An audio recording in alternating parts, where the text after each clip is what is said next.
সাইদ ভাইয়ের মা, মগধ ভাইয়ের মা, রায়হান ভাইয়ের মা, ইয়ামিন ভাইয়ের মা, তোমরা বড়ই ভাগ্যবতী, আনলে ধরাই দিনের জ্যোতি। সালাম জানাই তোমায় ফেরেশতা মা, সালাম জানাই তোমায় ফেরেশতা।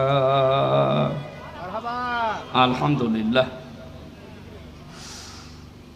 বাংলাদেশের ঐতিহ্যবাহী জেলা গাজীপুর, কাশিমপুর থানার অন্তর্গত জরওন ঈদগাহ ৬ নম্বর ওয়ার্ড, গাজীপুর মহানগরে সমাজ কল্যাণ ফি সাবিলিল্লাহ ফাউন্ডেশনের উদ্যোগে বৈষম্য বিরোধী ছাত্র আন্দোলনের সকল শহীদদের মাগফিরাত কামনায় তাফসীরুল কোরআন মাহফিলের স্বনামধন্য